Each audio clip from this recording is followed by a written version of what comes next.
नमस्कार मित्रांनो, स्वागत आहे तुमचं नवीन योजना यूट्यूब चॅनलमध्ये। मित्रांनो, या ठिकाणी आता लाडक्या बहीण योजनेचं नवीन अपडेट आलेलं आहे। याच्या अगोदर सुद्धा अपडेट आलेले आहेत। आता पैसे कधी येणार तेच कळत नाही, कारण जेव्हा इलेक्शन होतं त्या टायमिंगला तर पैसे येणार आहेत समजलं, आणि जास्त वोटिंग व्हावं ह्यासाठी, आणि वोटिंग सुद्धा जास्त झालेलीच आहे। यावेळेस वोटिंगचा टक्केवारी, मतदानाची जी टक्केवारी ती यावेळेस वाढलेली आहे। आणि मतदान ज्यांनी करायची इच्छा सुद्धा नव्हती, ज्यांना मतदान म्हणजे काय असतं ते माहीत पण नव्हतं, कधी केलेलं नव्हतं, त्यांनी सुद्धा, म्हणजे ज्यांनी मतदान कधी केलं नाही ते सुद्धा लोक ह्यावेळेस मतदान करायला होते। मग आता ते ईव्हीएम वगैरे काय घोटाळे होते त्याच्याशी आपल्याला काही घेणं देणं नाही सध्या। आता आपल्याला पाहायचं आहे की लाडक्या बहीण योजनेचे पैसे मिळणार तर कधी, आणि हे जे लाडक्या बहीण योजनेचे जे अपडेट आलेलं आहे ते अपडेट आहे तरी काय। आता मित्रांनो, अपडेट सांगण्या अगोदर ह्याच्या अगोदर काय प्रॉब्लेम होते, म्हणजे लाडक्या बहीण योजनेमध्ये काय प्रॉब्लेम होते ते सांगतो पहिला।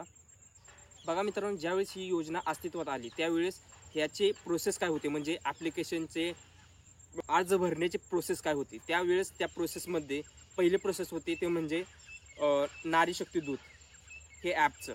मग आता ह्या नारी शक्ती दूत ॲपमध्ये आपण काय केलं, प्रोसेस केली लाडक्या बहीण योजनेचे फॉर्म भरण्याचे, त्याचे स्टेटस चेक करण्याचे, पण त्यामध्ये सुद्धा काही प्रॉब्लेम होते। काय प्रॉब्लेम होते ते ऑलरेडी डिस्कस केलेलेच आहे। पण आता ज्यावेळेस वेबसाईट आली, म्हणजे नवीन पोर्टल आलं, त्यावेळेस हे पोर्टल आलं, आणि त्या अगोदर ज्यावेळेस नारीशक्ती दूत होतं त्या नारीशक्ती दूतमध्ये ज्यांनी फॉर्म भरलेला आहेत, म्हणजे ज्यांनी ॲप्लिकंट झालेलं आहेत त्या ॲप्लिकंटचं या ठिकाणी ज्यावेळेस बेनिफिशरी जे स्टेटस आहे ते चेक करायचे होते, त्यावेळेस ते करता येत नव्हतं। का तर त्यांनी ऑलरेडी जे त्यांचं जो डाटा होता तो ऑलरेडी कोठं होता तर नारीशक्ती दूतमध्ये स्टोअर होता, आणि एकाच व्यक्तीचा डाटा वेगवेगळ्या ठिकाणी सरकार स्टोअर करत नाही, कारण त्याला मेंटेनन्स खर्च पण लागतो, ठीक आहे। मग अशा वेळी ज्यांचे नारीशक्ती दूतमध्ये जे डाटा स्टोअर होते, ज्यांचे जे ॲप्लिकंट होते, त्यांचे जे स्टेटस होते ते सर्व तिथंच अप्लाय करता येत होतं, म्हणजे तिथंच चेक करता येत होतं। पण ज्यावेळेस पोर्टल आलं, म्हणजेच वेबसाईट आली, त्यावेळेस काय झालं, जे जुने होते ते फॉर्म या ठिकाणी चेक करता येत नव्हते, म्हणजे आता चेक करता येत होते, पण पुन्हा एक अपडेट आणलं त्यांनी। काय आणलं तर जे ऑलरेडी नारीशक्ती दूतमध्ये जे ॲप्लिकंट होते त्यांचे स्टेटस फक्त त्यांना तिथंच चेक करता येत होते, पण या तिसऱ्या अपडेटमुळं ते या नवीन पोर्टलवरती चेक करता येणं बंद झालं। मग अशा वेळेस काय करायचं, मग त्यांचे स्टेटस काय होत होते त्याच्यावरती क्वेश्चन मार्क होता, आणि तो क्वेश्चन मार्क तसाच राहिला होता। मग आता ही झाली पहिली स्टेप। आणि दुसऱ्या अपडेटमध्ये काय होतं, ज्यावेळेस हे प्रोसेस आलं, जे पोर्टल आलं, त्या पोर्टलमध्ये काही प्रॉब्लेम आले। काय प्रॉब्लेम आले ते ऑलरेडी मी डिस्कस केलेलं आहे। आता ते काय प्रॉब्लेम होते ते जाणून घेणे महत्त्वाचं नाही आहे, महत्त्वाचं हे आहे की आता जे पोर्टल येणार आहे, जे आलेलं आहे, होय मित्रांनो, आता एक नवीन तिसरं पोर्टल आलेलं आहे, आणि पैसे कधी येणार आहेत आता सरकारलाच माहीत आहे, कारण आता पोर्टल आणि अपडेटवरती अपडेट येत राहिले तर पैसे कुठून येणार। जसं माझ्या मित्रांना मटणाच्या थाळीचे हाऊस आहे, तसंच सरकारने या ठिकाणी तुमच्यासमोर 2100 रुपये हप्त्याची हाऊस ठेवलेली आहे, पण ती हाऊस फेडणार कधी। तर मित्रांनो, हा झाला जोकचा पार्ट, पण यावेळी सुद्धा सरकारने एक नवीन अपडेट आणलेलं आहे, आणि हे अपडेट आहे ते नवीन तिसरं पोर्टल आणलेलं आहे, म्हणजेच यावेळेस लाडक्या बहीण योजनेचं तिसरं पोर्टल आलेलं आहे।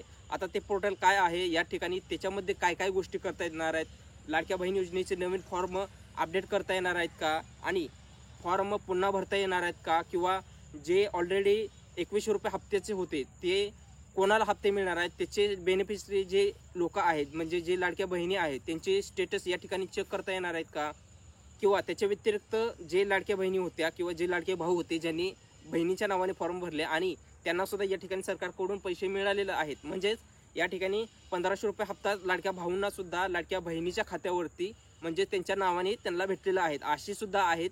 आणि ज्यांना 4 चाकी वाहनं आहेत ट्रॅक्टर सोडून, तर अशा लोकांना सुद्धा या ठिकाणी या लाडक्या बहीण योजनेचे लाभ मिळालेला आहेत। म्हणजेच अशा लोकांचं काय होणार आहे, तर बघूया लाडक्या बहीण योजनेचं यावेळेस अपडेट काय आलेलं आहे।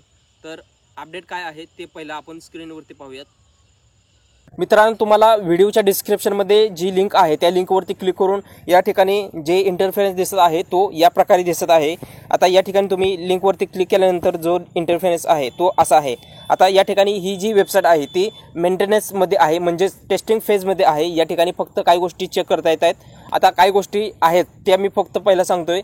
आता या ठिकाणी समजण्याची गोष्ट अशी आहे की या ठिकाणी फक्त ब्रँडिंग आहे, आणि तुम्ही जे युजर नेम आणि पासवर्ड आहे ते टाकून या ठिकाणी OTP वगैरे जो आहे कॅप्चा टाकून तुम्ही या ठिकाणी लॉग इन करू शकता. पण या ठिकाणी तुम्हाला हे जे OTP किंवा जे लॉग इन आहे, युजर नेम आहे, ते कुठं मिळत होतं, तर ज्यावेळेस तुम्ही नारी शक्ती दूत नाही तर ज्यावेळेस तुम्ही या ठिकाणी पोर्टलवरती म्हणजे जे लाडक्या बहीण योजनेचे पोर्टल होतं त्या पोर्टलवरती तुम्ही लॉग इन करून तिथं ज्यावेळेस पोर्टलवरती तुम्ही ॲप्लिकंट झालं होता म्हणजेच ॲप्लिकेशन केलं होतं त्यावेळेस तुम्हाला जे युजर नेम आणि पासवर्ड तुम्ही जनरेट केलं होतं तेच युजर नेम पासवर्ड या ठिकाणी टाकायचं आहे.